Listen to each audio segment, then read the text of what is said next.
Hello everyone! Welcome to Lesson 34 Grammar Explanation.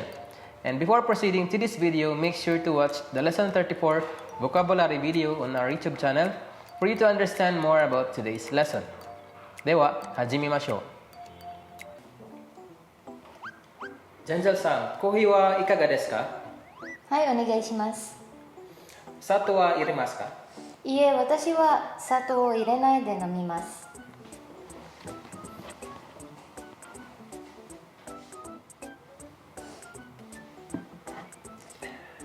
これはいい机ですね。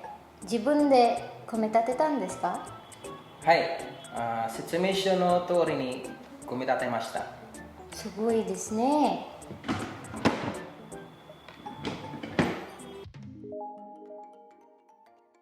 And for today's topics, we will learn the verb ta form tori ni or noun no tori ni verb 2. The verb ta form and the noun no ato de verb 2 and the verb te or verb nai de verb 2. So let's discuss grammar point number 1, the verb ta form tori ni verb 2 and the noun no tori ni verb 2. So the verb ta form tori ni indicates doing verb 2 by the same method or under the same condition as the verb 1. Or in other words, doing verb 2 the same way as the verb 1. So let's read example number 1. Watashi ga yatta tori ni yatte kudasai. So watashi ga yatta, I did. Then tori ni, just like what I did. Yatte kudasai, please do it. So yatta from the verb yarimasu means to do. Yatta tori ni. Then, yatte kudasai, please do it the same way as I did. And example number 2, mita tori ni hanashite kudasai. Mita tori ni, just like what you saw, or exactly what you saw.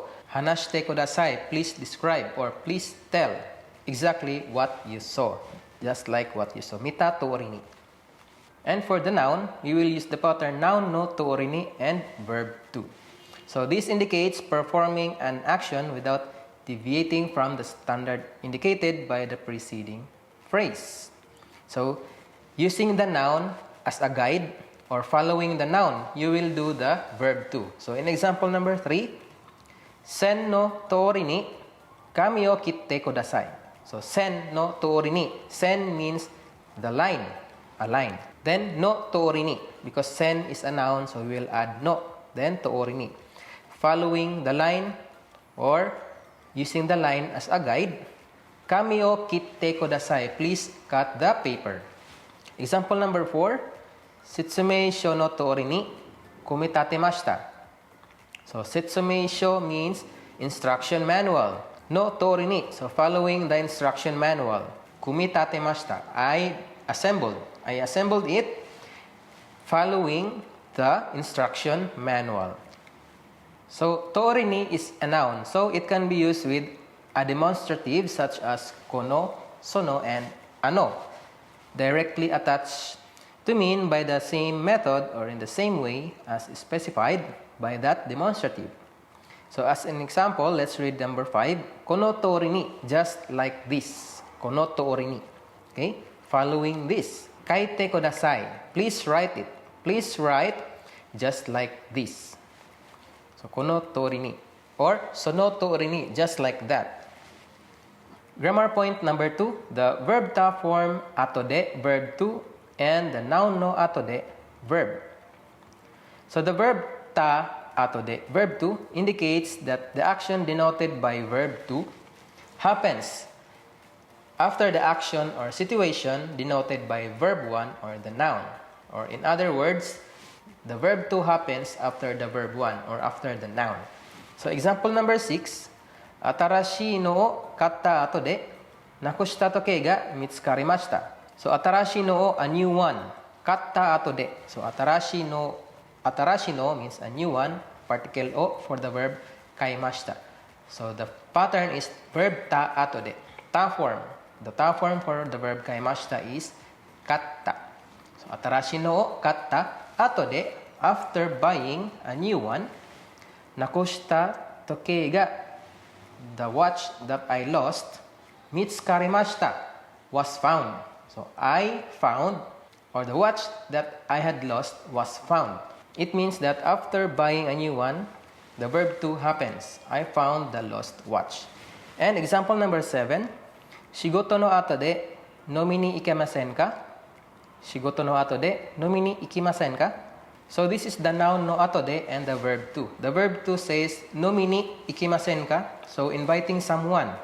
Nomi ni ikimasen ka, would you go out or would you go with us? Have a drink. Nomi ni ikimasen ka? Inviting someone for a drink. After the noun, shigoto no ato de, after the work or after work. Shigoto no ato de, nomi ni ikemasen ka? Shall we go for a drink? So you can also say, for example, kaigi no ato de, after the meeting. Kaigi no ato de. Or you can say, gohan no tabita ato de, after eating, then ha o migakimasu, I brush my teeth. Grammar point number 3, verb te form, verb to, and verb naide, verb to. This indicates that verb 1 is an action or state that accompanies verb 2. So examples 8 and 9 below state whether or not soy sauce is used when action tabimasu is performed. Verb 1 and verb 2 are actions performed by the same person. So let's read example number 8. Shoyu o tsukete tabimasu. And example number 9. Shoyu o tsukenai de tabimasu. So example number 8. We eat with soy sauce, or I eat with soy sauce. And example number 9. We eat without soy sauce. So the verb te, verb 2, and the verb naide, verb 2. In example number 8, tsukete, shoyu tsukete tabimasu. With soy sauce or putting soy sauce, then tabimasu, I eat. And example number 9, shoyu tsukinai de, without adding soy sauce, I eat tabimasu. So I eat without adding soy sauce. And another meaning for the verb naide is the verb naide, verb 2 can also be used to indicate a decision to perform one or other of two mutually exclusive alternative actions, verb 1 and verb 2. So, for example number 10, Nichiyoubi wa doko mo ikanai de uchi de yukkuri yasumimasu. So, for Sundays, you have a lot of things to do. You can go to the beach, you can go to the park, you can go to the market, or you can go to your friend's house. But to indicate a decision to perform one action, your decision or choice is doko mo ikanai de, without going anywhere. That is your decision or your choice. And the verb to is uchi de yukkuri yasumimasu. I'm going to stay at home. So for another example, let's say last night you did not eat before sleeping. So you can say kino banguhan no tabenai de nemashita. So before sleeping, you can eat dinner, but your choice or your decision is not to eat. So, as banguhan o tabinai de nemashita. I slept without eating dinner. So that's all for this lesson, guys. Make sure to visit manabutextbook.com so you can access more exercises and example sentences about today's lesson. We've also included lecture videos to make it easier for you to understand the contents of our online textbook. 皆さん、今日のレッスンはいかがでしたか? I hope you learned a lot in today's lesson. If you have questions, you can leave a comment below, and also you can follow me on my Instagram account. Please subscribe to our channel and hit that notification bell so you won't miss our future lessons. Dewa, mata ne. Bye-bye.